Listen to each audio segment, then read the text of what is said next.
Human pregnancy and birth. Pregnancy begins with the fertilization of an egg and continues through to the birth of the individual. The length of time of gestation varies among animals, but is very similar among the great apes. Human gestation is 266 days, while chimpanzee gestation is 237 days.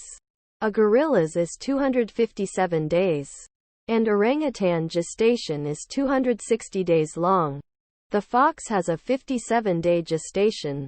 Dogs and cats have similar gestations averaging 60 days. The longest gestation for a land mammal is an African elephant at 640 days. The longest gestations among marine mammals are the beluga and sperm whales at 460 days. Human gestation. 24 hours before fertilization. The egg has finished meiosis and becomes a mature oocyte. When fertilized, at conception, the egg becomes known as a zygote. The zygote travels through the oviduct to the uterus. Figure 1. The developing embryo must implant into the wall of the uterus within 7 days, or it will deteriorate and die. The outer layers of the zygote, blastocyst, grow into the endometrium by digesting the endometrial cells, and wound healing of the endometrium closes up the blastocyst into the tissue. Another layer of the blastocyst, the chorion, begins releasing a hormone called human beta-chorionic gonadotropin, beta-HCG, which makes its way to the corpus luteum and keeps that structure active. This ensures adequate levels of progesterone that will maintain the endometrium of the uterus for the support of the developing embryo. Pregnancy tests determine the level of beta-HCG in urine or serum. If the hormone is present, the test is positive. The gestation period is divided into 3 equal periods or trimesters. During the first 2 to 4 weeks of the first trimester, nutrition and waste are handled by the endometrial lining through diffusion. As the trimester progresses, the outer layer of the embryo begins to merge with the endometrium, and the placenta forms. This organ takes over the nutrient and waste requirements of the embryo and fetus, with the mother's blood passing nutrients to the placenta and removing waste from it. Chemicals from the fetus, such as bilirubin, are processed by the mother's liver for elimination. Some of the mother's immunoglobulins will pass through the placenta, providing passive immunity against some potential infections. Internal organs and body structures begin to develop during the first trimester. By 5 weeks, limb buds, eyes, the heart, and liver have been basically formed. By 8 weeks, the term fetus applies, and the body is essentially formed. As shown in Figure 2, the individual is about 5 centimeters, 2 inches, in length, and many of the organs, such as the lungs and liver, are not yet functioning. Exposure to any toxins is especially dangerous during the first trimester, as all of the body's organs and structures are going through initial development. Anything that affects that development can have a severe effect on the fetus survival. During the second trimester, the fetus grows to about 30 centimeters, 12 inches. As shown in Figure 3, it becomes active and the mother usually feels the first movements. All organs and structures continue to develop. The placenta has taken over the functions of nutrition and waste and the production of estrogen and progesterone from the corpus luteum, which has degenerated. The placenta will continue functioning up through the delivery of the baby. During the third trimester, the fetus grows to 3 to 4 kilograms, 6.5 to 8.5 pounds, and about 50 centimeters, 19 to 20 inches, long. As illustrated in Figure 4, this is the period of the most rapid growth during the pregnancy. Organ development continues to birth, and some systems, such as the nervous system and liver, continue to develop after birth. The mother will be at her most uncomfortable during this trimester. She may urinate frequently due to pressure on the bladder from the fetus. There may also be intestinal blockage and circulatory problems, especially in her legs.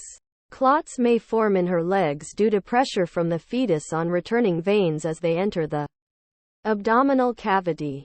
Labor and birth. Labor is the physical efforts of expulsion of the fetus and the placenta from the uterus during birth. Parturition. Toward the end of the third trimester, estrogen causes receptors on the uterine wall to develop and bind the hormone oxytocin.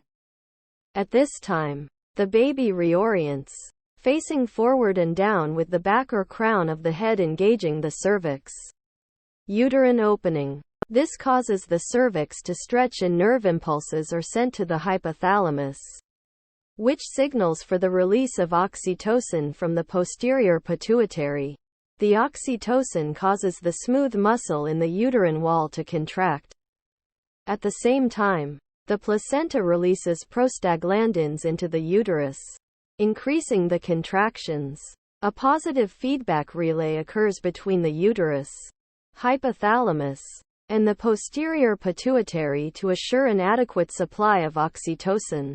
As more smooth muscle cells are recruited, the contractions increase in intensity and force.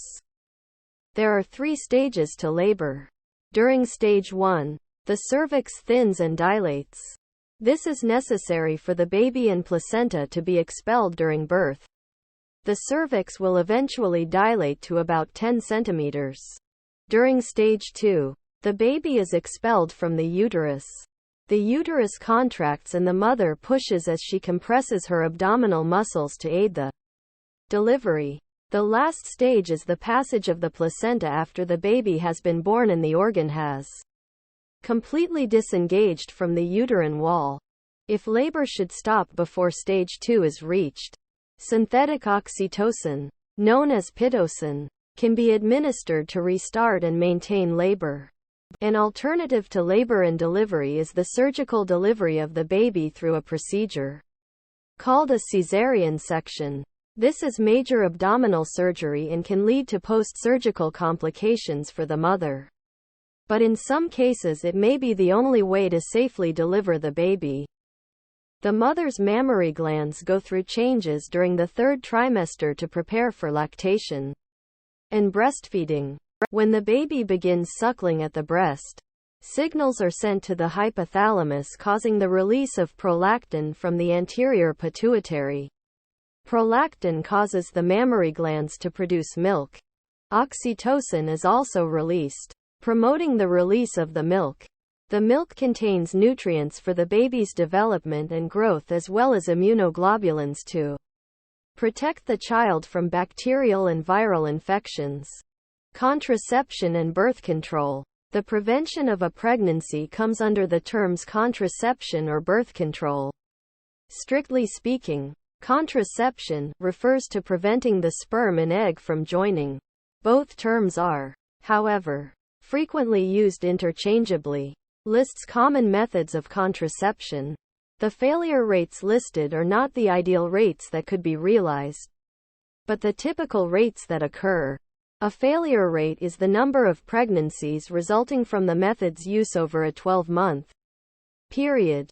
Barrier methods, such as condoms, cervical caps, and diaphragms, block sperm from entering the uterus, preventing fertilization. Spermicides are chemicals that are placed in the vagina that kill sperm. Sponges, which are saturated with spermicides, are placed in the vagina at the cervical opening. Combinations of spermicidal chemicals and barrier methods achieve lower failure rates than do the methods when used separately. Nearly a quarter of the couples using barrier methods, natural family planning, or withdrawal can expect a failure of the method. Natural family planning is based on the monitoring of the menstrual cycle and having intercourse only during times when the egg is not available. A woman's body temperature may rise a degree Celsius at ovulation and the cervical mucus may increase in volume and become more pliable. These changes give a general indication of when intercourse is more or less likely to result in fertilization. Withdrawal involves the removal of the penis from the vagina during intercourse, before ejaculation occurs. This is a risky method with a high failure rate due to the possible presence of sperm in the bulbourethral gland's secretion, which may enter the vagina prior to removing the penis.